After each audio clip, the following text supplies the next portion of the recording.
एक और में आ गया ब्रह्मलोक। मन को मिल गया झुंझुना फिर से। ब्रह्मलोक भी कुछ होता होगा। और कैसा होता है ब्रह्मलोक? आंखें बंद करिए और बताइए। वाइट वाइट, सफेद सफेद। और कैसा होता है?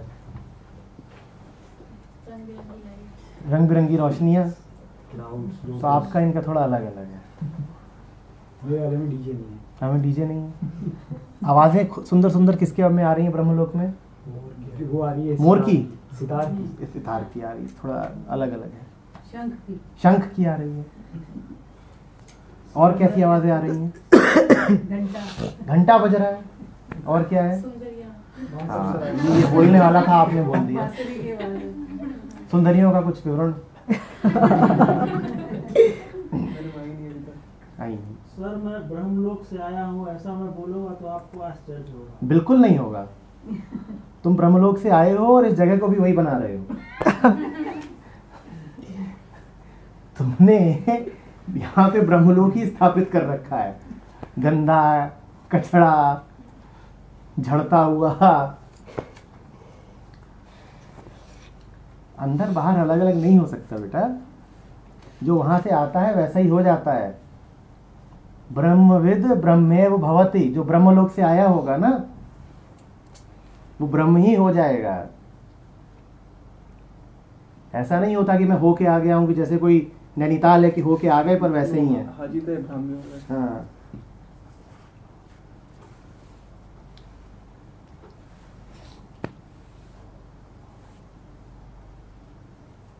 और कैसा है ब्रह्मलोक? करिए करिए, जरूरी है, क्योंकि यही बातें मन में घुस के बैठी हुई हैं। सबके मन में कुछ ना कुछ ख्याल जरूर है।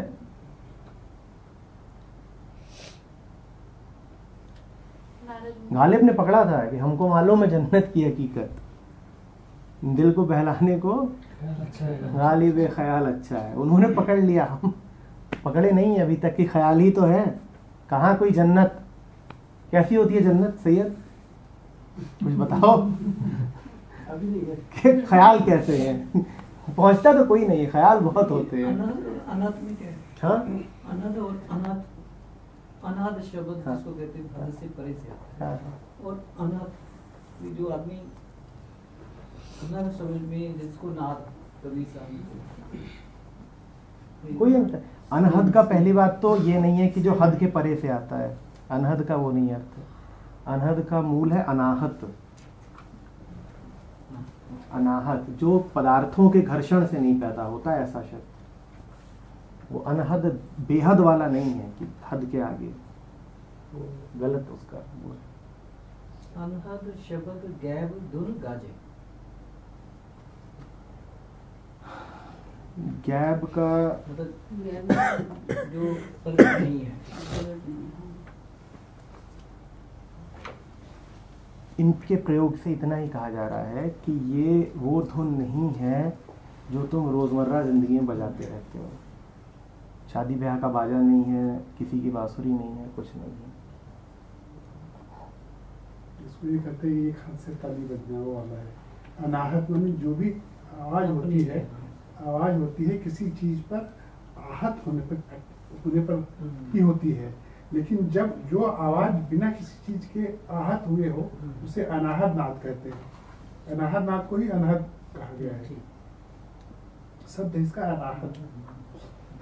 आहत माने किसी चीज पर आहत करना, मारना, और अनाहत का मतलब बिना मारे आवाज जो हो। तो आवाज जब भी होगी दो चीजों के टकराहट से होती है, लेकिन बिना टकराहट की कोई आवाज हो उसे अनाहत नाद कहते हैं, इसे अनाहत कहते हैं।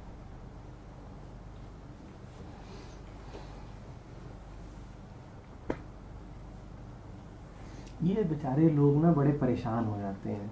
अब उन्होंने कुछ जाना, उसको व्यक्त करें तो करें कैसे?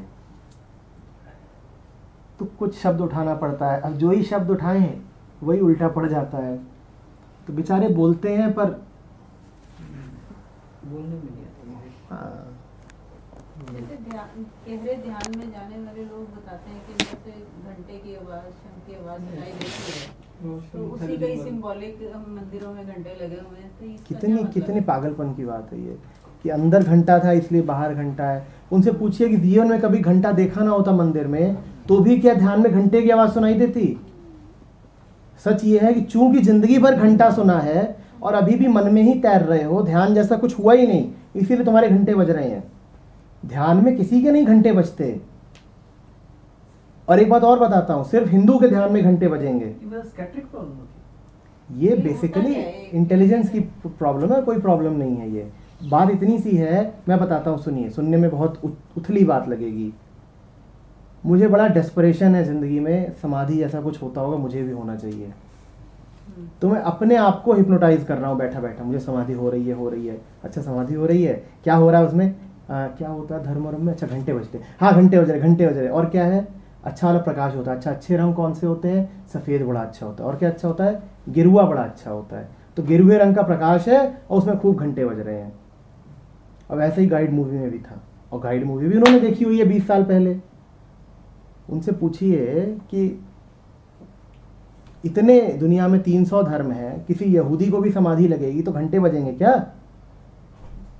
कबीर साहब की वाणी में आता है, लाली देखकर मैं गई, मैं भी हो गई लाल। ये क्या सिंबॉलिक है? अरे रूप वही, अपनी छवि भुलाए बनाए कि मैं जो के पास गई, जो छवि देखी पीहू पी लो मैं अपनी भूल गई। लाली देखन मैं गई, उसको खोजन मैं गया, मैं भी हो गई लाल, मैं भी हो गया लाल, वैसा ही हो गया। हेरत हेरत हे सखी, रहा कबीर हेराए। लाली देखन मैं गई, हेरत हेरत हे सखी, मैं भी हो गई लाल, रहा गया कबीर हेराए। यही है इसका। ये थोड़ी अर्थ है कि वो लाल लाल है। थोड़ा सा बोलने की थोड़ी इजाजत दे देंगे कि in spiritual path journey, soul journey का कबीर साहब ने भी उल्टा कुआं गगन में उसमें जले चिराग में बहुत स्टेजेस की व्याख्या की है। फ्रॉम बॉडी से मतलब 15 स्टेजेस 16 स्टेजेस तो बताइए। उसमें से जब हम आंखों से ऊपर जाते हैं सेंटर से, कहाँ से? इस मतलब शिव नेत्र से, कहाँ है? जो दो आंखों के बीच में जिसको माना जाता है कंसंट्रेशन, जहाँ से हम सोचते हैं, इंटेलेक्ट कह सकते हैं, इंटेलेक्ट शुरू होती है। कोई है डॉक्टर? यहाँ से नहीं सोचते। नहीं, जैसे आंख बंद करते हैं, यही कहा जाता है कि भी जो भी सोचते कहा जाता है? किसने कहा? नहीं, हम अपने तजर्बे में भी लेते हैं। आपका तजर्बा सुनी सुनाई बात से आ रहा है, वो तजर्बा है ही नहीं। कृष्णमूर्ति आप पढ़ते हैं ना, एक्सपीरियंसर इज द एक्सपीरियंस्ड। आपका एक्सपीरियंस, आपका एक्सपीरियंस वहां से आ रहा है जो आपने पहले ही अनुभव कर रखा है। कुछ नहीं है यहाँ पर, कुछ भी नहीं है। खोल के देख लीजिए। बच्चों में होती है आदत, खिलौने खोल के चेक करते हैं मामला क्या है अंदर। यहाँ क्या है? कोई चक्कर नहीं है। ये सब प्रतीक है, ये प्रतीक है। ओशो कहते थे कि वो फलाने मेरे पास आए, बोले मेरी ना कुंडलिनी जग गई है। मैंने पूछा क्या है? तो बोले इधर कुछ कुछ होता है। तो मैंने कहा खड़ा हो, और कहा चल उतार। उतारा तो देखा पीछे खाज हो गई थी।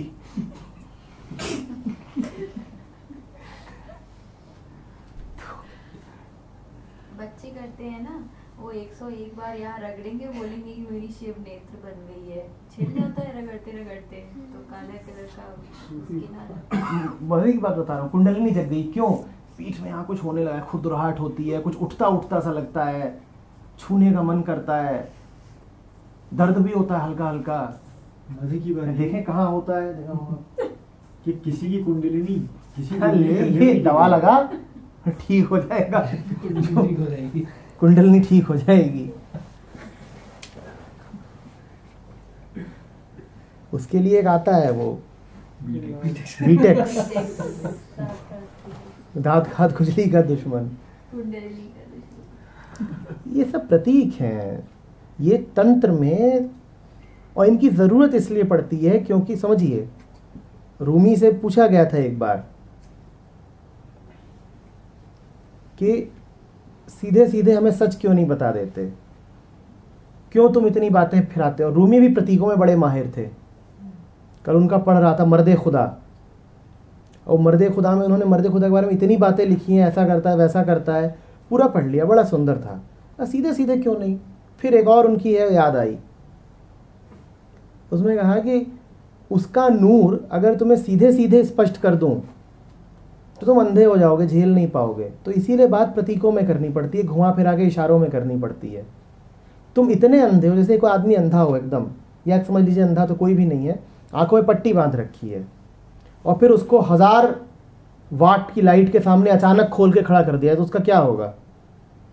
किसी आदमी ने जिंदगी भर आंखों में पट्टी बांध रखी है, अचानक आप पट्टी खोल दो और सामने चारों तरफ 1000 वाट की रोशनी है, उसका क्या होगा, क्या होगा। तो इसीलिए उसको थोड़ा बहुत कुछ बताया जाता है, घुला के, मिला के, इशारे से, डाइल्यूट करके, प्रतीकों के द्वारा, इसलिए आपको थोड़ा थोड़ा बताया जाता है। आप प्रतीक को सच मत मान लीजिए, कहीं कोई चक्र नहीं है, कहीं कुछ नहीं है, ये सब प्रतीक है, क्योंकि सीधा साधा सच हमें बताया जा नहीं सकता। और जो जान जाते हैं वो जान जाते हैं कि अरे ये तो बड़ा सरल है, इसमें इतने कॉम्प्लिकेशंस की जरूरत ही नहीं है। थ्योरी कंफ्यूजन के लिए क्यों है? वो कंफ्यूजन के लिए नहीं है, वो जिसने जिसको बोली थी उसके लिए थी। एक आदमी ने दूसरे आदमी को बोली क्योंकि उसको वो भाषा समझ में आती थी। आज मैं आपसे एक भाषा बोल रहा हूँ, अभी मैं यहाँ पर बैठा हुआ हूँ, आपको क्या लगता है मैं इसके साथ बैठता हूँ और उसके साथ बैठता हूँ तो इसी भाषा का इस्तेमाल करता हूँ? तब हम गालियों की भाषा का इस्तेमाल करते हैं, तो हमें बेहतर समझ में आती है। आप मुझे इनके साथ बैठा हुआ देखेंगे तो आपको विश्वास ही नहीं होगा कि ये आदमी कैसी भाषा बोल रहा है, ये तो कॉलेजी लौंडो जैसी भाषा का इस्तेमाल कर रहा है, इधर उधर की गालियाँ चला रहा है और ये सब कर रहा है। वो समझ में आ जाती हैं, और चर्चा हम यही कर रहे होते हैं, हम सत्य ही समझना चाहते हैं, पर भाषा बदल जाती है। मुझे भाषा बदलनी पड़ती है क्योंकि आपका मन दूसरा है, उसका मन दूसरा है, उसका मन वो वाली भाषा ज़्यादा पकड़ लेता है। अब कोई उसको पकड़ ले जो मेरे और इसके बीच की बात है और सोचे कि यही असलियत है, और जिनको सत्य समझना हो उनको माँ बहन की और सेक्स की बात करनी ही पड़ेगी, तो गलत समझ रहा है। वो मेरे इसके बीच की बात है, वो हर जगह नहीं लागू होती। कोई रहा होगा जिसे इस तरीके से समझाने की ज़रूरत है कि कुंडलिनी होती है और ये होता है, वो कोई यूनिवर्सल ट्रुथ थोड़ी हो गया। जिन सूफियों ने बात की है उन्होंने एक जैसी ही बात की है। उन्होंने एक जैसी बात की है क्योंकि वो एक ढर्रे पे चल रहे हैं, वो एक पंथ के हैं, एक सिलसिले के हैं, वो एक सिलसिले के हैं। तो मुझे बताइए बाकी ज्ञानियों को ये सत्य क्यों नहीं अनुभव हुए? कबीर साहब की वाणी में है, तो उन्होंने पूरी यात्रा पूरा रास्ते दिखाए। कबीर ने कभी नहीं रास्ते दिखाए, इनका जिक्र जरूर करा है पर कभी रास्ते वास्ते नहीं दिखाए हैं। कबीर तो हमेशा पोंगा पंडितों के खिलाफ खड़े थे। ये पंडितों की बात नहीं है, उन्होंने अंदर जर्नी क्यों बोला? कभी नहीं बोला। आप मुझे बताइए कौन सा दोहा है कबीर का? उल्टा कुआं गगन में। इसका क्या अर्थ है उल्टा कुआं गगन में? आप जब रिवर्स यात्रा का जिस रास्ते ये आपको किसने इसका ये अनुदित करके बताया है कि इसका ये अर्थ है? अब मैं इसको आपको दूसरा अर्थ बता दूं। अभी तो उल्टा कुआं गगन में इसका अर्थ ही बिल्कुल अलग है। गगन क्या होता है? कबीर गगन मंडल का इस्तेमाल सिर्फ एक बात के लिए करते हैं, क्या है वो? अपना मतलब चिदाकाश। चिदाकाश। तो उल्टा कुआं क्या है? कुआं क्या है? घट। घट। हाँ, घट क्या है? अपना अंदर अंतःकरण। हम तो उल्टा कुआं आकाश में इसका क्या अर्थ है? रिवर्स है, मतलब प्रोसेस रिवर्स है। उसका अर्थ बिल्कुल वही है जो थोड़ी देर में इसमें आने वाला है कि एक पेड़ जिसकी जड़ें ऊपर की तरफ है और पत्तियां नीचे की तरफ है। चिराग। चिराग का क्या अर्थ है? मतलब एक ज्योत। कौन सी ज्योत? ज्योत क्योंकि गगन जो है, गगन में कोई ज्योत भी नहीं होती, कोई अंधेरा भी नहीं होता। ज्योत से मतलब है आपकी अपनी चेतना। इसमें मुझे बताइए चक्र कहाँ आया और कुंडलिनी कहाँ है? बात बिल्कुल ठीक है, गगन मंडल में उल्टा कुआं है, उसमें ज्योत चल रही है, लेकिन इसमें चक्र और कुंडलिनी कहाँ है? जैसे बॉडी के रिफ्लेक्शंस हैं, बॉडी के अंदर हमारे अस्तित्व की रिफ्लेक्शन बॉडी में भी है, अंड में भी। संसार के हैं, अस्तित्व के नहीं, संसार के। सत्य के। संसार, सत्य के नहीं, संसार के। संसार के कैसे कह सकते हो? सत्य तो परम शून्य है। हाँ, परम उसके शून्य कौन से की- रिफ्लेक्शन उसकी होंगे? रिफ्लेक्शन पारब्रह्म में पड़ती, किसी में नहीं पड़ती है। सत्य परम शून्य है, बस है, उसकी कोई रिफ्लेक्शन नहीं है। कि जो कुछ भी जैसे शून्य की क्या, शून्य माने क्या? शून्य माने क्या? जो कुछ नहीं है। जो कुछ नहीं है उसकी छाया हो सकती है। जैसे गुरु नानक देव जी के साथ में इसमें आती है, हुक्म में अंदर सब कुछ, हुक्म में बाहर ना कोई, नानक हुक्म जो बुझे मुँह में रहे ना कोई। तो बहुत साधारण साधारण सी बात है ये, कि वो उसी में सब कुछ है, उसके बाहर कुछ नहीं है। जो इस बात को बूझ जाए वो सब कुछ जान गया। इतना ही कह रहे हो कि समस्त द्वैत जिसको आप देख रहे हो उसका आधार वही है। वो और क्या कह रहे हैं? इसमें कहाँ कोई चक्कर या ऐसी कोई बात कहाँ है? संतों ने तो बड़ी सरल बातें कही हैं, कुछ उन्होंने कभी टेढ़ा टपड़ा करा ही नहीं। टेढ़ा टपड़ा आदमी का मन कर देता है उसको। नानक जब बोल रहे हैं तो बड़े सरल मन से बोल रहे हैं। कबीर साहब के बड़ी बड़ी मोटी इतनी किताबें हैं, है नहीं इतनी किताबें। सागर जी, कबीर अनुराग सागर, सागर, ये अनंत सागर, कई सागर बने हैं। ये सब जितना आप बोल रहे हैं, कबीर का जो प्रमुख ग्रंथ है बीजक, उसको बीजक की बात कर रहा हूँ। बीजक को ध्यान से उसी में डूब जाइए, उतना बहुत है। फिर उसके बाद बाकी यात्राएं करिएगा, तब मजा आएगा। आपने सारे इधर जो इतने इधर उधर के उनके नाम ले लिए, जहां पर कबीर की आत्मा बैठी हुई है उसका नाम तो लीजिए पहले। हाथरस के एक संत हैं सूफी, तुलसीदास, तुलसी साहब के नाम से। अब उनकी वाणी घट रामायण है। वो घट रामायण बिल्कुल समझ में ही नहीं आती। किसी से बोली होगी जो समझता होगा, निर्भर करता है ना शेख किससे तकी को बोली है। उन्होंने ज्ञान दिया था, शेख तकी। हाँ, तो बस यही है, शेख तकी को समझ में आती होगी। वो रामायण हमारे आपके लिए फिर नहीं बोली गई थी ना, वो किसी और के लिए बोली गई थी, उसको आती है समझ में। ऐसा होता है कोई अगर कोई अंदर की बात करता है और बिल्कुल होता है। मतलब सबको समझ में कैसे आएगी? भाषा तो आपके मन पे निर्भर करेगी ना। यहाँ पे कुछ बैठे हैं जो बाप या माँ हो, पेरेंट्स, बच्चों से आप जो बात करते हो सब समझ जाते हैं क्या? सारे लोग ही समझते हैं, जो हमें पता है हम। और आपके बच्चे को पता है कैसे भाषा होती है? आप समझ के बताइए। माँ समझ गई, बच्चा समझ गया, आप समझ के बताइए। और माँ भी समझ गई, बच्चा भी समझ गया, दोनों खुश हैं। आप बताइए समझ। और वो बड़ा उसको बोलते ही है मदरिस्क। वो सिर्फ इन दो के बीच की है, तीसरा कोई नहीं समझ सकता।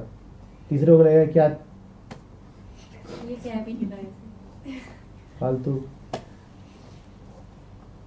जिन दो की बात है वही दो समझ सकते हैं ठीक ठीक। कृष्ण अर्जुन की बात है वही दोनों समझेंगे, इसीलिए गीता में समझ में नहीं आती।